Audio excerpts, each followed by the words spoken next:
오늘 말씀 열왕기하 10장 18절에서 36절 말씀을 묵상하면서 이 예후라는 왕에 대한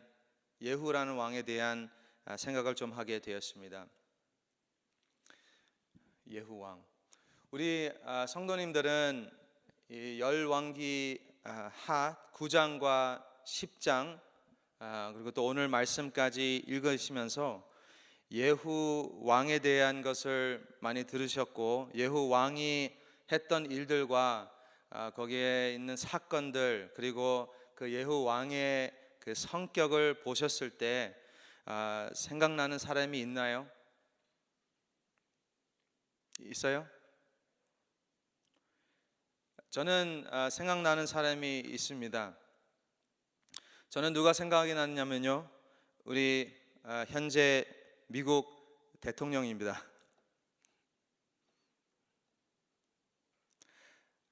사실은 저만 그렇게 생각하고 있는지 알았는데요, 조나탄 칸이라는 사람이 뉴욕 타임스 베스트셀러로 알려진 책 The Paradigm 이라는 책 제목을 그분이 쓴 사람인데요, 그 책에 예후 왕과 도널드 트럼프를 평행적으로 아주 그 책에 재밌게 보여줍니다. 예후 왕과 도널드 트럼프의 그 공통점을 보여주는 거죠. 그리고 그 두 사람의 공통점을 보여주는 것뿐만 아니라 또 그 역사적인 그 예후 왕의 그 역사적인 상황과 오늘날의 상황의 공통점도 이렇게 보여줍니다. 근데 그 책에서 거기서 그냥 그분들의 그 두 사람의 비교만 하는 것이 아니라 아주 신기하게 우리가 잘 아는 지금 이 상황, 예후 왕의 상황에 있는 그런 사람들, 예를 들면 그 악한 왕 아합과 그의 아내 이세벨, 그리고 또는 요람 왕까지 그분들을 오늘날 현재 인물들하고 패럴렐적으로 보여줍니다. 아주 신기하게 그 책에서 퍼즐을 맞추는 것처럼 재미있는 책입니다. 예후 왕이, 한번 생각해 보세요. 예후 왕이 도널드 트럼프라면 이세벨은 누군지 아세요? 책을 읽으시면 알 수 있겠습니다. 사실은 안 읽어도요, 생각해 보면 알 수가 있어요. 여기서 더 나아가면 정치로 나가니까 그만하겠습니다. 근데 오늘 말씀 위에 이 책 The Paradigm이라는 책을 읽으면서요, 아주 중요한 것을 다시 또 생각해 보게 되었습니다. 역사는 오래된 또는 지나간 일들이지만 역사는 다시 반복된다. History repeats itself. 역사는 반복된다. 성경에 그런 말이 있잖아요. 해아라는 새 것이 없다로 나와 있습니다. There's nothing new under the sun. 패션 보시면 패션이 다시 돌아오는 것처럼 역사가 반복된다.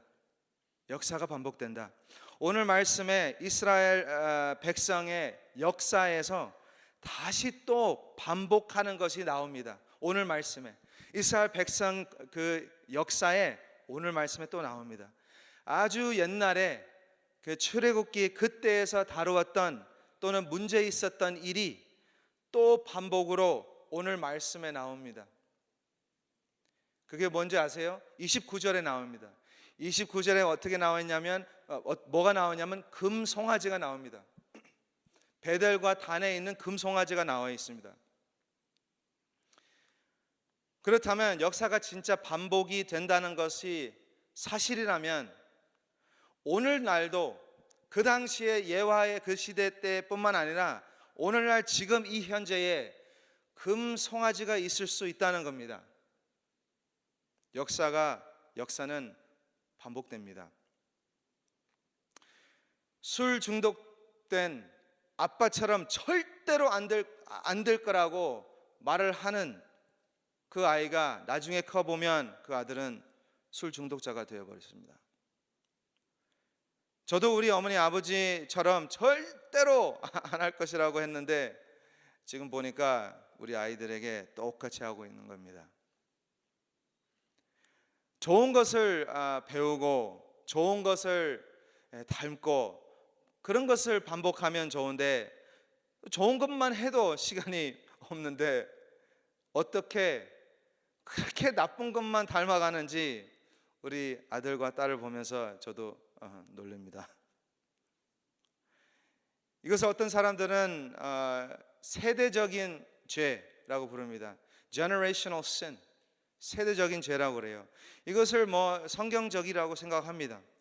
하나님께서 말씀하셨죠. 출애굽기에도 나오고 신명기, 민수기에도 나옵니다. 어떻게 나오냐면 3, 4대까지 하나님이 아비의 죄악을 자식에게 갚는다고 하셨습니다. 그래서 이 generational sin, 사실은 이 세대적인 죄에 대해서 그렇게 놀랄 필요는 없죠. 왜냐하면 우리가 타락한 세상을 바라보면서 살면 타락한 것을 배울 수밖에 없습니다. 우리가 죄인인 사람을, even if it's our parents, 죄인인 사람을 바라보면서 나아가면 죄를 배우는 거죠. 당연한 겁니다. 그래서 우리가 아무리 노력으로 선한 삶을 살라고 해도, 아무리 힘을 다해서 착한 삶을 살라고 해도 우리의 능력으로는 부족하고 불가능하다는 것을 아실 겁니다. 오히려 그렇게 노력을 많이 하고 그렇게 우리의 능력으로, 우리 힘으로 하려고 해보면 나중에 돌아보면 나의 욕심으로, 나의 자존심으로, 또 나의 고집을 위해 했다는 것을 보일 것입니다. 그 악한 뿌리를 완전히 뽑아내야 되는데 그 죄성을, 나의 죄성을 완전히 없애버려야 하는데 그렇지 아니하면 역사는 반복됩니다. 내 삶이 반복되는 삶을 살게 됩니다. 그래서 사람은 해 아래 새 것이 없다라는 것이 진리로 봅니다. 해 아래 새 것이 없다.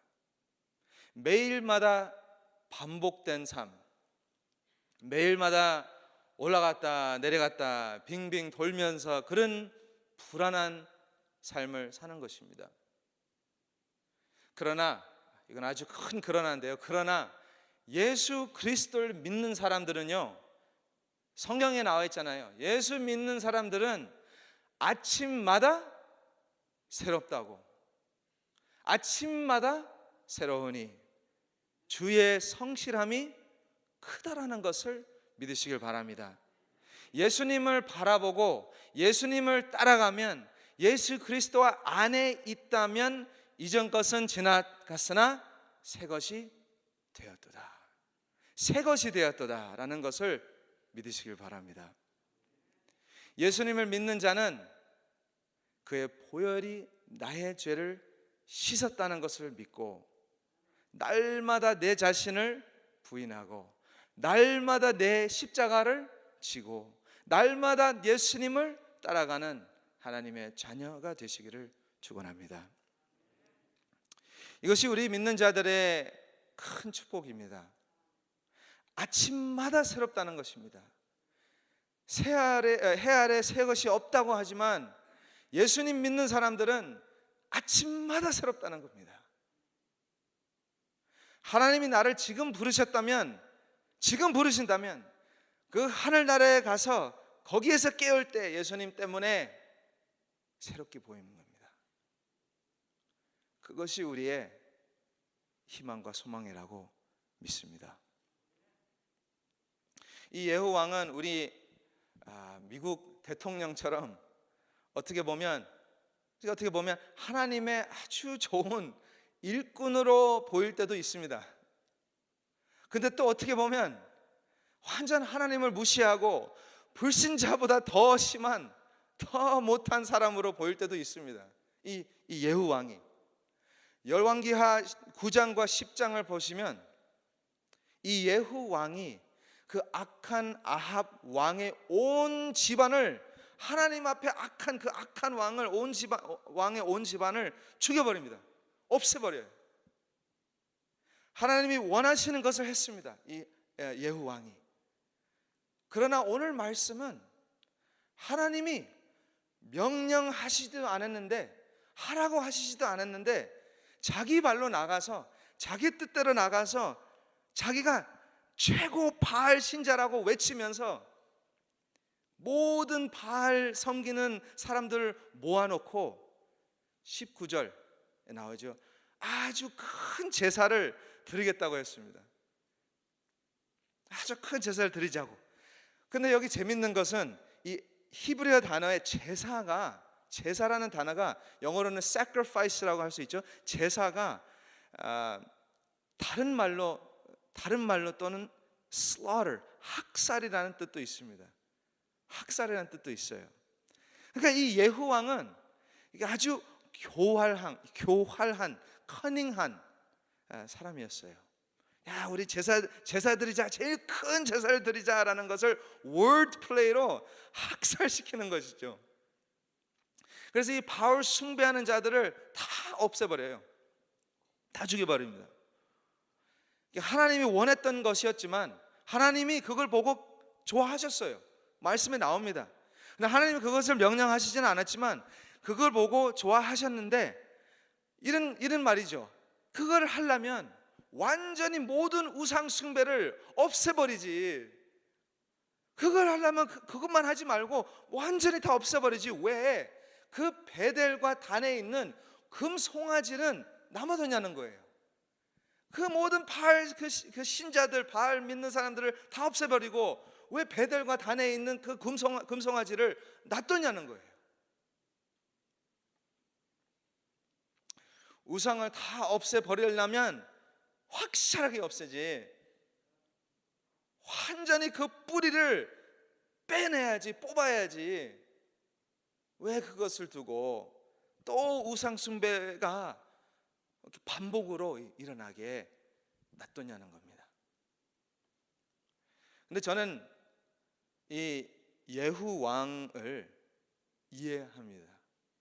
그 예후 왕의 마음을 이해할 수 있어요. 그 당시에 하나님이 왜 이 이스라엘 백성에게 분노와 저주를 내렸냐면요, 그들이 아직도 우상을 하는 것뿐만 아니라, 우상 숭배하는 것뿐만 아니라 그 오래된 출애굽 그 사건이 재발하고 있는 거예요.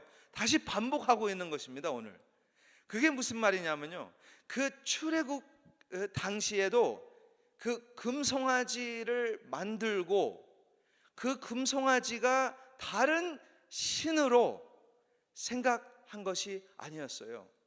그 하나님의 백성이 그 금송아지를 만들고 다른 신을 섬긴 것이 아니라 눈으로 안 보이는 하나님을 눈으로 볼 수 있게 금으로 송아지를 만든 겁니다. 그리고 그 금송아지한테 하나님, 주여, 우리를 애굽에서 구원하신 하나님이라고 부르면서 예배를 드린 겁니다. 그 금송아지 앞에서. 그런데 또 그러고 있으니까, 그 옛날 그 과거에 일어났던 것을 또 그러고 있으니까, 또 반복하니까 하나님은 화가 난 거예요. 그리고 이 예후 왕도 당연히 그 시대 때 이 금송아지가 여호와 하나님이라고 믿고 생각하고 있었던 거예요. 저는 이것을 묵상하면서 우리도 그런 금송아지가 오늘날도 있는지, 오늘날도 지금 있는지, 내 삶에 그런 금송아지가 있는지 다시 생각해 보게 되었습니다. 당연한 우상들 말고요. 예를 들면 우리 교회는 그런 분들은 없을 수도 있지만 교회가 금송아지가 될 수 있고요.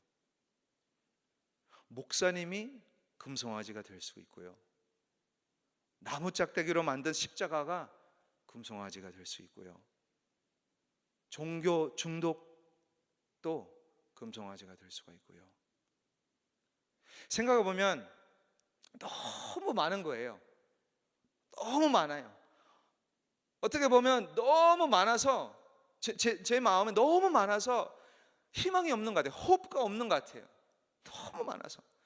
그래서 이런 희망이 없고 생각해 보면 너무 많은 우상들이 있고 이 금송아지 같은 우상들이 있어서 아무 희망이 없고 소망이 없는 나에게 하나님께서 그의 독생자 예수 그리스도를 보내신 겁니다. 그래서 예수님을 보내신 거예요. 그 말씀이 육신이 되었습니다. 요한복음 1장 14절에 나오죠. 성육신, 인카네이션을 하신 겁니다. 그 예수님이 더 이상 다른 것을 보지 말고 더 이상 사람이 만든 것을 따라가지 말고 사람을 따라가지 말고 나를 따라오라. 내가 길이요, 내가 진리요, 내가 생명이니 나를 따라오라는 말씀입니다. 우리가 아무리 노력으로 모든 죄, 모든 금송아지들, 모든 우상들, 내 삶의 모든 우상들을 뽑아내려고 해도 그것이 답이 아닙니다. 내가 지금 오늘 아침에 나가가지고 금송아지들을 다 빼내는 것이 아니고 나의 우상들을 자꾸 내려놓으려고 하는 것이 아니고요, 예수님을 따라가시길 바랍니다.